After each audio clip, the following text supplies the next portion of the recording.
Hi guys, ngayon nga po pala magluluto po ako ng hipon. Magpapayit muna po ako ng kawali. Mainit na. Butter.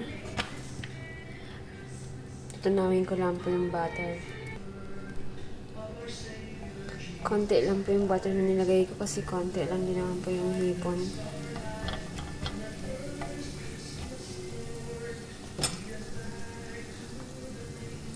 Garlic. Yung garlic ko po isang buong bawang. Pwede rin naman pong luya kung ayaw niyo po ng garlic.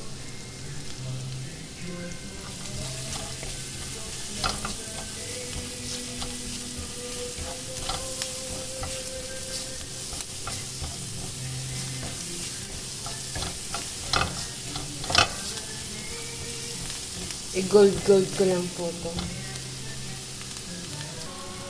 Ayan, nasusunog na po siya.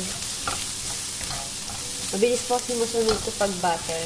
Kapag wala po kayong butter, pwede rin po mantika. Tapos ilalagay ko na po yung hipon. Ito pala pong hipon, tinanggalan ko po ng mga itinapin sa likod niya. Yan, iniwaan ko po yan. Tapos tinanggal ko yung mga buhok-buhok para po malinis tingnan. Tapos haluin ko.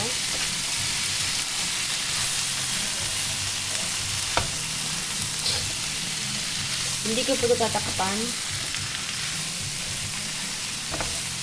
Hayaan ko lang po siya kasi baka po na-overcook. Pag overcook na, didikit na yun sa balat. Magtutubig ko po ito kasi galing sa freezer.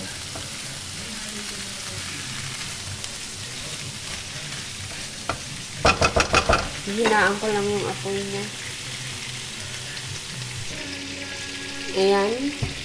Titimplahan ko na po siya. Kasi saglit lang po ito.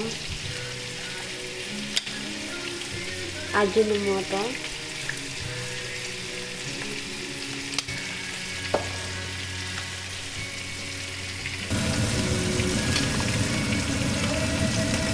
Black pepper. Konti lang. Asin. Tansya-tansya lang po ito. Dahil wala po akong ring onion, maglalagay po ako ng powder onion. Kunti lang, magkaroon lang po ng lasa. Tapos hahaluin ko.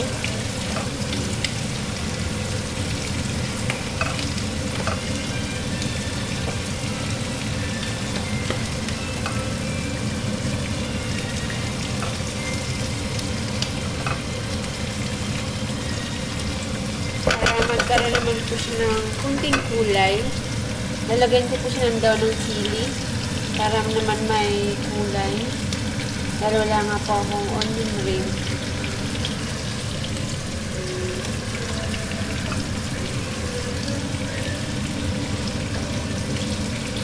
Para naman po masaya tingnan.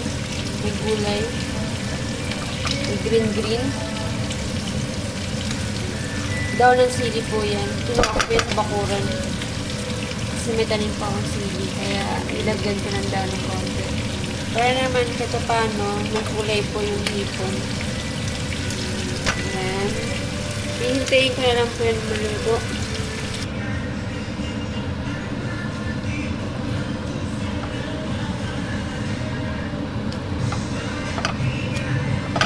Halo-haluin ko lang po siya. Pero hindi ko pa tinakpan. Lakasan ko na yung apoy.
Okay na po to.